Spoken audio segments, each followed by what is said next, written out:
കോളേജിന് പിന്നിലെ പഴയ കെട്ടിടത്തിന്റെ ഉള്ളിലെ ഇരുണ്ട മുറിയിൽ നിർത്തിയിട്ടിരുന്ന ബൈക്കിന് മുകളിൽ ഇരുന്നുകൊണ്ട് കയ്യിലെ സിറിഞ്ച് കൈത്തണ്ടയിലേക്ക് കുത്തിയിറക്കി റീജോ. അത് സിരകളിലൊരു ലഹരിയായി പടർന്നതും അവൻ വല്ലാത്തൊരു ഭാവത്തിൽ മുരണ്ടു. ഇതേ സമയത്ത് തന്നെയായിരുന്നു പുറത്തു മറ്റൊരു ബൈക്ക് വന്നു നിന്നത്. റീജോ! ജോയലിന്റെ വിളി കേട്ടെങ്കിലും വല്ലാത്തൊരു ലഹരിയിൽ മുങ്ങി താഴ്ന്നുകൊണ്ടിരിക്കുന്ന റീജോ അതിനൊരു പ്രതികരണവും നൽകിയില്ല. പണ്ട് മുതലേയുള്ള കളിക്കൂട്ടുകാരായാണ് റീജോയും ജോയലും.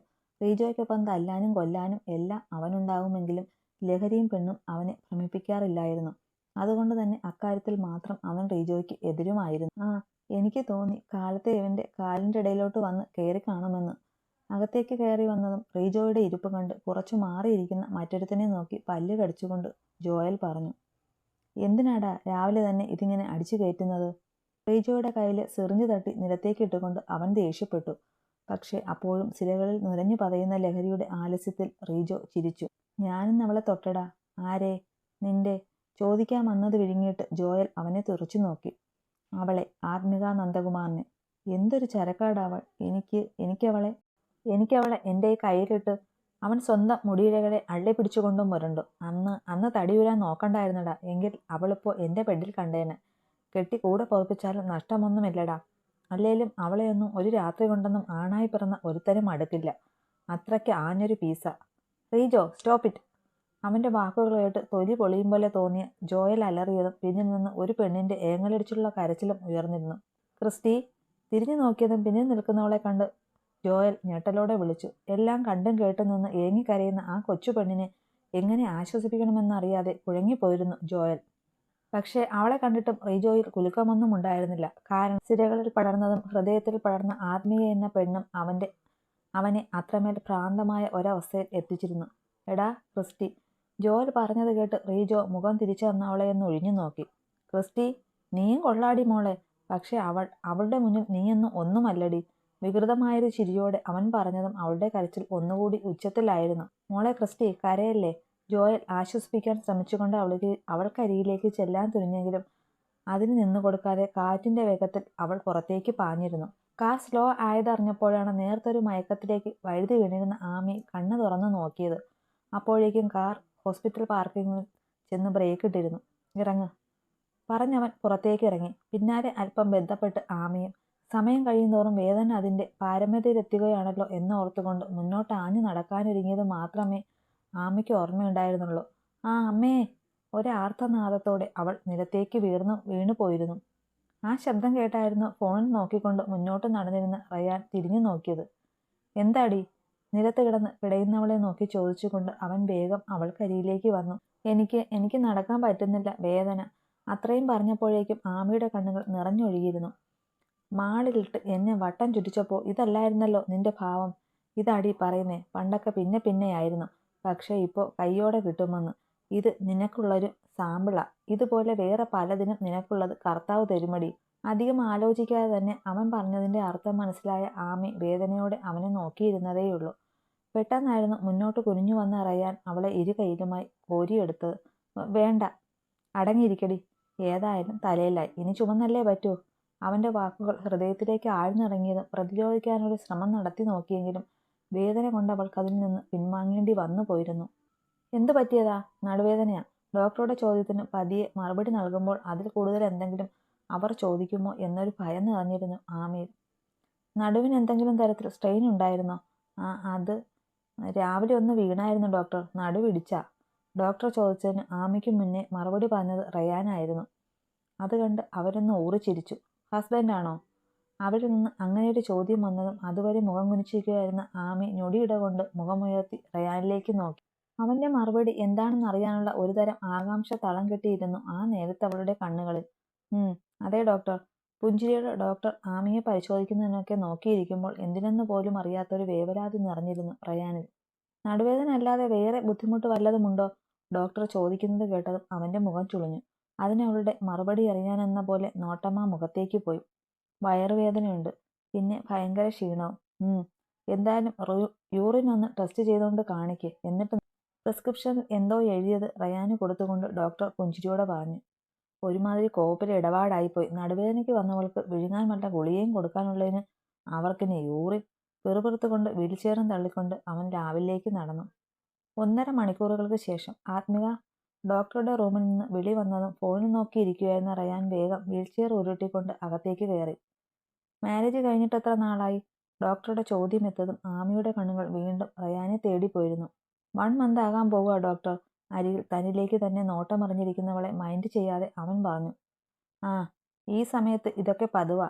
ആത്മീയക്ക് ചെറിയ തോതിൽ യൂറിനൽ ഇൻഫെക്ഷൻ ഉണ്ട്. ആന്റിബയോട്ടിക് എഴുതാം. പിന്നെ ബാക്ക് പെയിന് പെയിൻ കില്ലറും. അതിൻ്റെ കൂടെ നന്നായിട്ട് വെള്ളം കുടിക്കുകയും കറക്റ്റ് ടൈമിൽ ഫുഡ് കഴിക്കുകയും ഒക്കെ വേണം. ശരി ഡോക്ടർ. ഡോക്ടറുടെ മുറിയിൽ നിന്ന് പുറത്തേക്ക് വരുമ്പോഴും റയാന്റെ ചിന്ത മുഴുവൻ അവളെക്കുറിച്ചായിരുന്നു. താനിവളെ താലി കിട്ടിയത് മുതൽ എവിടെയെങ്കിലും ഇരുന്ന് കരയുന്നതല്ലാതെ അവൾ വെള്ളം കുടിക്കുന്നത് പോലും കണ്ടിട്ടില്ല. പിന്നെ വീട്ടിൽ ആരെങ്കിലും നിർബന്ധിക്കുമ്പോൾ എല്ലാവർക്കും ഒപ്പം വന്നിരുന്ന് കഴിച്ചെന്ന് വരുത്തും. അതുകൊണ്ട് തന്നെ അവളുടെ അസുഖത്തിന് മറ്റൊരു കാരണവും ചെയ്യേണ്ടതില്ലെന്ന കാര്യത്തിൽ അവന് തീർത്തും ഉറപ്പായിരുന്നു. ആ പാവത്തിനെ നോവിച്ചു വിട്ടപ്പോൾ മതിയായോടാ കോപ്പേ നിനക്ക്? ക്രിസ്റ്റി പോയതും റിജോയുടെ നേർക്ക് തിരിഞ്ഞ ജോയൽ കലിയോടെ ചോദിച്ചു. നീ എന്തിനാടാ ജോക്കിട്ട ഇങ്ങനെ റേസ് ആകുന്നേ? റീജോയുടെ പുറകെ വരുന്ന എല്ലാ പെൺപിള്ളേരെ പോലെയേ ഉള്ളൂ ഇവളും. അതിൽ കൂടുതലൊന്നും അവൾക്കുമില്ല. പക്ഷേ ഉള്ള ഒരുത്തിയുണ്ട്, ആത്മിക. റയാൻ പോളിന്റെ പട്ടമഹിഷി. അവളോളം എന്നിൽ ഉന്മാദം വളർത്തിയ മറ്റൊരു പെണ്ണുമില്ല. അവൾക്ക് മുന്നിൽ ഇപ്പോൾ പോയവളൊക്കെ വെറും പാഴ്. ആമിയെ ഓർത്ത് ചുണ്ട് കടിച്ചു പിടിച്ചുകൊണ്ട് വല്ലാത്തൊരു ഭാവത്തിൽ അവൻ പറഞ്ഞതും ജോയൽ ദേഷ്യത്തോടെ പല്ല് കടിച്ചു പിടിച്ചുകൊണ്ട് ചവിട്ടുതുള്ളി പുറത്തേക്ക് പോയി. ലക്ഷ്യം ഒരുവൾ മാത്രമായിരുന്നു ക്രിസ്റ്റി. തിടുക്കപ്പെട്ട് ബൈക്കുമെടുത്ത് പുറത്തേക്ക് പായുമ്പോൾ വഴിക്കിരുവശവും ജോയുടെ കണ്ണുകൾ തേടിയത് അവളെയായിരുന്നു. ക്യാമ്പസും കഴിഞ്ഞ് മെയിൻ റോഡിലേക്കുള്ള വഴിയിലേക്ക് ഇറങ്ങിയതും കണ്ടു. അപ്പോഴും തോർന്നിട്ടില്ലാത്ത കണ്ണുകൾ അമർത്തി തുടച്ചുകൊണ്ട് നടന്നു പോകുന്ന ക്രിസ്റ്റിയെ. ജോ വേഗം ബൈക്ക് കൊണ്ടുചെന്ന് അവൾക്കരികിലേക്ക് നിർത്തി. അവനെ കണ്ടതും മുഖമമർത്തി തുടച്ചു കരച്ചിൽ മറയ്ക്കാൻ അവൾ വെറുതെ ശ്രമിച്ചു. അത് കണ്ടതും ജോയ്ക്ക് വല്ലാത്ത വേദന തോന്നിപ്പോയിരുന്നു. അത്രമേൽ പ്രിയപ്പെട്ട സൗഹൃദമായിരുന്നിട്ട് കൂടിയും അവളുടെ കണ്ണുനീര് കാണും തോറും റീജോയോട് ഉള്ളാലെ വെറുപ്പ് തോന്നിപ്പോയിരുന്നു അവന്. ക്രിസ്റ്റി. അവൻ അലിവോടെ വിളിച്ചതും ചുവന്ന മിഴികളുയർത്തി അവന്റെ മുഖത്തേക്ക് നോക്കി അവളൊന്ന് പുഞ്ചിരിച്ചു. ജോച്ചൻ എന്തിനാ തിടുക്കപ്പെട്ട് എന്റെ പിന്നാലെ വന്നത്? ജോച്ചൻ കൂടിയില്ലെങ്കിൽ ഇച്ചൻ വീണ്ടും വേണ്ടാത്തതൊക്കെ വലിച്ചു കയറ്റും. അവന്റെ നാവിൽ നിന്ന് വന്ന വാക്കുകളുടെ മൂർച്ചയിൽ ഹൃദയം അത്രമേൽ മുറിപ്പെട്ടിരിക്കുന്ന ആ നേരത്തും അവൾ ചിന്തിക്കുന്നത് അവനെക്കുറിച്ച് മാത്രമാണല്ലോ എന്നോർക്കവേ ജോയലിന് അത്ഭുതം തോന്നിപ്പോയിരുന്നു. എല്ലാം അറിഞ്ഞിട്ടും എന്തിനാ ക്രിസ്റ്റി അവന്റെ പിന്നാലെ ഇങ്ങനെ? സ്നേഹം കൊണ്ട് നീ മുന്നിലേക്ക് ചെല്ലുമ്പോഴും അവന്റെ കണ്ണുകൾ കൊത്തിപ്പറിയുന്നത് നിന്റെ ശരീരത്തെ അല്ലേ? എനിക്കെല്ലാം അറിയാം ജോച്ച. പക്ഷേ ഞാൻ സ്നേഹിച്ചു പോയില്ലേ ജോച്ച? മനസ്സിന്ന് ഇറക്കി വിടാൻ നോക്കിയിട്ട് എന്നെക്കൊണ്ട് പറ്റുന്നില്ല. ഇച്ചായം ചെയ്യാത്ത കൊള്ളരുതായ്മകൾ അറിയാഞ്ഞിട്ടോ ആ കണ്ണുകൾ എന്നെ നോക്കുന്നത് വെറുമൊരു മാംസപിണ്ഡമാണെന്ന് അറിയാഞ്ഞിട്ടോ അല്ല. എനിക്ക് എന്നെക്കൊണ്ട് മറക്കാൻ ഒക്കില്ല ജോച്ച. അത്രയും പറഞ്ഞപ്പോഴേക്കും പരിസരം പോലും വിസ്മരിച്ചുകൊണ്ട് പൊട്ടിക്കരഞ്ഞു പോയിരുന്നു ക്രിസ്റ്റി. ക്രിസ്റ്റി കരയല്ലേ? അവളുടെ കണ്ണുനീര് കണ്ട് നിൽക്കാൻ കഴിയാഞ്ഞിട്ടെന്ന പോലെ മുഖം തിരിച്ചുകൊണ്ട് ജോയൽ പറഞ്ഞു. ഞാൻ പോവാ ജോച്ച. ക്ലാസ്സിൽ കയറാൻ വൈകും. പൊട്ടി തുറന്നൊന്ന് കരഞ്ഞു കഴിഞ്ഞപ്പോൾ തെല്ലൊരാശ്വാസം തോന്നിയ അവൾ പറഞ്ഞു. പിന്നെ പെട്ടെന്ന് മറുപടിക്ക് കാത്തു നിൽക്കാതെ വേഗത്തിൽ മുന്നോട്ട് നടന്നു. അവൾ പോകുന്നത് തന്നെ നോക്കി ഇങ്ങനെ നിൽക്കുമ്പോൾ ജോയിന്റെ മനസ്സ് നിറയെ അവളോടുള്ള മറ്റെന്തൊക്കെയോ വികാരങ്ങൾ തിങ്ങി നിറയുകയായിരുന്നു. എന്നെ കൊണ്ടൊന്നും മറക്കാനൊക്കുന്നില്ല ക്രിസ്റ്റി. നിന്റെ മനസ്സിൽ അവൻ മാത്രമേ ഉള്ളെന്നറിഞ്ഞിട്ടും മറന്നു കളയാൻ പറ്റുന്നില്ല എനിക്ക് നിന്നെ. കൺകോണിലൂറിയ നനവോടെ അവളെ നോക്കി നിൽക്കുമ്പോൾ ജോയുടെ മനസ്സ് മന്ത്രിച്ചു. തിരികെ കളരിക്കലിലൊക്കെ യാത്രയായിരുന്നു റയാനും ആമിയും. അതിനിടയിലായിരുന്നു അവന്റെ ഫോൺ റിങ് ചെയ്തത്. മറുവശത്ത് പോളാണെന്നറിഞ്ഞതും അവൻ വേഗം ഫോൺ കാറിലെ ബ്ലൂടൂത്തുമായി കണക്ട് ചെയ്ത് കോൾ അറ്റൻഡ് ചെയ്തു. Hello daddy. ആ റയാൻ, നിങ്ങൾ തിരിച്ചു വരാറായോ? ആ, എത്താറായി ഡാഡി. എന്താ പതിവില്ലാത്തൊരു വിളി? ഒരു ചെറിയ പ്രശ്നമുണ്ടടാ മോനെ, നിങ്ങൾ വേഗം എത്താൻ നോക്കൂ. വല്ലായ്മയോടെയുള്ള പോളിന്റെ പറച്ചിൽ കേട്ടതും ആമിയുടെ മനസ്സിലും എന്തോ ഒരു അരുതാത്തമ്മ തോന്നിപ്പോയി. അവളും കാരണമറിയാനുള്ള വ്യഗ്രതയോടെ റയാനെ നോക്കി. എന്തു പറ്റി ഡാഡി? കാര്യം പറ.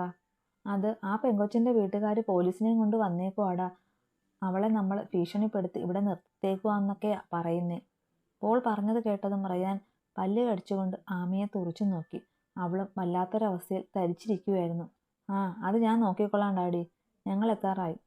അവൻ കോൾ കട്ട് ചെയ്തിട്ട് കാർ റോഡരികിലേക്ക് ഒതുക്കി നിർത്തി. അവന്റെ ഉദ്ദേശം എന്താണെന്ന മട്ടിൽ ആമിയ മുഖത്തേക്ക് തന്നെ നോക്കിയിരുന്നതേയുള്ളൂ. പെട്ടെന്നായിരുന്നു സീറ്റ് ബെൽറ്റ് അഴിച്ചു മാറ്റി അവളുടെ സീറ്റ് അവൻ പിന്നിലേക്ക് ചായച്ചത്. എന്താണ് സംഭവിക്കുന്നതെന്ന് ആമിക്കൊരു ഊഹം പോലും കിട്ടും മുമ്പ് റയാൻ അവളുടെ മേലേക്ക് ചാഞ്ഞിരുന്നു. കേട്ടല്ലോ ഡാഡി പറഞ്ഞതൊക്കെ? നിന്റെ തന്ത വീണ്ടും ഷോ കാണിക്കാൻ വന്നിട്ടുണ്ടെന്ന് അവളുടെ കവിളിൽ പിടിച്ചുകൊണ്ട് അവൻ ചോദിച്ചതും കണ്ണ് തുറച്ചവനെ നോക്കി നിന്നതേയുള്ളൂ ആമി. നിന്നോട് എനിക്കൊന്നേ പറയാനുള്ളൂ. കളരിക്കൽ തറവാടിന്റെ മാനം തുലാസിൽ തൂക്കിയവളാ നീ. അത് തകരാതിരിക്കാൻ വേണ്ടി മാത്രമാണ് ഞാൻ നിന്നെ എടുത്ത് തലയിൽ വെച്ചത്. അതുകൊണ്ട് ഈ കാറും കോളും ഒന്ന് അടങ്ങുന്നത് വരെയെങ്കിലും നീ എൻ്റെ ഭാര്യയായി അവിടെ ഉണ്ടായേ പറ്റൂ. അതിന് വിപരീതമായി എന്തെങ്കിലും സംഭവിച്ചാൽ, എൻ്റെ കുടുംബത്തെ അപമാനിക്കാൻ നീയായിട്ട് കാരണമായാൽ പിന്നെ നിന്റെ കുടുംബം ഈ ഭൂമുഖത്ത് പോലും കാണില്ല ആത്മിക. അത്രമേൽ കടുപ്പമേറിയ അവൻ്റെ വാക്കുകൾ കേട്ടതും ആമയുടെ കണ്ണുകൾ കലങ്ങി ഒഴുകി. ഒരിക്കലും രക്ഷപ്പെടാനാവാത്ത വിധമൊരു ചുഴിയിലേക്ക് വലിച്ചിഴയ്ക്കപ്പെട്ട് കഴിഞ്ഞു താനെന്ന തിരിച്ചറിവിൽ അവളുടെ മനസ്സാകെ തളർന്നു പോയിരുന്നു. കളരിക്കലാകെ ആളും ബഹളവുമായിരുന്നു. നന്ദകുമാരും പൂർണിമയും അനിലും സുനിലയും അവർക്കൊപ്പം വന്ന് പോലീസുകാരും എല്ലാം ചേർന്ന് ആ വീടിനെ ഒരു വല്ലാത്ത പിരിമുറുക്കത്തിലേക്ക് തള്ളിയിട്ടിരുന്നു. വിവരമറിഞ്ഞ റോബിനും വീട്ടിലേക്ക് എത്തിയിരുന്നു. അവൻ തൻ്റെ സഹപ്രവർത്തകരോട് കാര്യങ്ങളൊക്കെ വിശദീകരിച്ചെങ്കിൽ പോലും പരാതി കിട്ടിയ സ്ഥിതിക്ക് ആമിയുടെ മൊഴിയെടുക്കാതെ ഒന്നും ചെയ്യാൻ കഴിയില്ലെന്നുള്ള നിൽപ്പായിരുന്നു സ്ഥലം എസ്ഐയും കൂട്ടരും. കളരിക്കലെ ഗേറ്റ് കിടന്നപ്പോൾ തന്നെ മുറ്റത്ത് കിടക്കുന്ന പോലീസ് ജീപ്പും കാറും കണ്ട് റയാൻ ആമിയെ നോക്കി പല്ലിറങ്ങി. ആമി പക്ഷേ അകത്തേക്ക് ഇങ്ങനെ കയറി ചെല്ലുമെന്നും പ്രതീക്ഷയോടെ നിൽക്കുന്ന തൻ്റെ അച്ഛനമ്മമാരുടെ മുന്നിൽ ചെന്ന് എന്തു പറയുമെന്നുള്ള ടെൻഷനുമായിരുന്നു. നന്ദേട്ടാ, നമ്മുടെ മോള്. കാറിൽ നിന്നിറങ്ങുന്ന ആമിയെ കണ്ടതും പൂർണിമയിലൊരു തേങ്ങലോടെ ഭർത്താവിൻ്റെ കയ്യിൽ മുറുകെ പിടിച്ചു. സമാധാനപ്പെടു പൂർണി. അവൾ അവൻ്റെ ഭീഷണിക്ക് വഴങ്ങിപ്പോയതാണെങ്കിൽ നമ്മൾ അവളെ തിരികെ കൊണ്ടുപോവുക തന്നെ ചെയ്യും. അവളുടെ കയ്യിൽ തലോടി ധൈര്യം കൊടുത്തുകൊണ്ട് നന്ദൻ പറഞ്ഞു. എന്താ ഇച്ചായ കാര്യം? അകത്തേക്ക് കയറി വന്നത് മറ്റാരെയും ശ്രദ്ധിക്കാതെ റയാൻ നേരെ റോബിൻ്റെ അരികിൽ ചെന്ന് ചോദിച്ചു. അത് ആത്മികയെ നീ ഭീഷണിപ്പെടുത്തി ഇവിടെ നിർത്തിയേക്കുവാണെന്നും പറഞ്ഞ് അവളുടെ വീട്ടുകാർ പോലീസിൽ കംപ്ലൈൻറ്റ് ചെയ്തേക്കുക. റോബിൻ കാര്യങ്ങൾ വിശദീകരിച്ചതും റയാൻ നേരെ അന്വേഷണത്തിന് വന്ന എസ്ഐ ശ്രീകാന്തിൻ്റെ അടുത്തേക്ക് ചെന്നു. കാര്യങ്ങളൊക്കെ അറിഞ്ഞല്ലോ. അപ്പോൾ എന്താ റയാൻ പോളിന് പറയാനുള്ളത്? ആത്മികയെ അവരുടെ പേരൻസിനൊപ്പം വിടുവല്ലേ? എസ്ഐ ചോദിച്ചത് കേട്ടിട്ടും അവനിൽ യാതൊരു ഭാവഭേദവും ഉണ്ടായിരുന്നില്ല. എൻ്റെ ഭാര്യയെ എന്തിൻ്റെ പേരിൽ ഞാൻ തിരികെ വിടണം സാർ? ഭാര്യയാണെന്നൊക്കെ വെറുതെ വാക്കാൽ പറഞ്ഞാൽ പോരല്ലോ റയാൻ. അതിനൊക്കെ നമ്മുടെ നാട്ടിൽ ചില നിയമങ്ങളില്ലേ? ആത്മയെ നിങ്ങൾക്ക് വിവാഹം കഴിച്ച് തന്നിട്ടില്ല എന്ന ഈ കുട്ടിയുടെ വീട്ടുകാർ പറയുന്നത്. അത് സത്യമാണ് സാർ. ഞങ്ങളുടെ വിവാഹം രണ്ട് വീട്ടുകാരും അറിഞ്ഞു നടന്നതല്ല. കുറച്ചു നാളായി ഞങ്ങൾ തമ്മിൽ പ്രണയത്തിലായിരുന്നു. ഇന്നലെ രാവിലെ 11 മണിക്ക് ഇവളുടെ വീട്ടിനടുത്തുള്ള ക്ഷേത്രത്തിൽ വെച്ച് ഞാൻ അവളുടെ കഴുത്തിൽ താലി ചാർത്തി. അതുകൊണ്ട് മാത്രം ഒരു വിവാഹത്തിന് വാലിഡിറ്റി കിട്ടില്ലെന്ന് എനിക്കും അറിയാം. സോ ഞങ്ങളുടെ വിവാഹം ലീഗലി രജിസ്റ്റർ ചെയ്യാൻ വേണ്ടിയുള്ള പ്രൊസീജിയേഴ്സ് എല്ലാം ചെയ്തു കഴിഞ്ഞു. പിന്നെ ബാക്കി കാര്യങ്ങളുടെ പോക്ക് സാറിന് ഞാൻ പറഞ്ഞു തരേണ്ടതില്ലല്ലോ. പറഞ്ഞതിനൊപ്പം തന്നെ 1-2 പേപ്പേഴ്സും അവൻ എസ്ഐയുടെ കയ്യിലേക്ക് കൊടുത്തു. ക്ഷേത്രത്തിൽ നടക്കുന്ന വിവാഹങ്ങൾക്ക് തെളിവായി അവിടുന്ന് കൊടുക്കാറുള്ള സാക്ഷ്യപത്രവും രജിസ്റ്റർ ഓഫീസിൽ വിവാഹ രജിസ്ട്രേഷന് അപ്ലൈ ചെയ്തതിൻ്റെ പ്രൂഫും ആയിരുന്നു അതിലുണ്ടായിരുന്നത്. എല്ലാവർക്കുമൊപ്പം അതെല്ലാം കണ്ടു നിൽക്കുമ്പോൾ ക്ഷേത്രത്തിൽ നിന്നുള്ള പേപ്പറൊക്കെ അവൻ എപ്പോൾ എങ്ങനെ സംഘടിപ്പിച്ചു എന്ന അമ്പരപ്പിൽ നിൽക്കുമായിരുന്നു ആമി.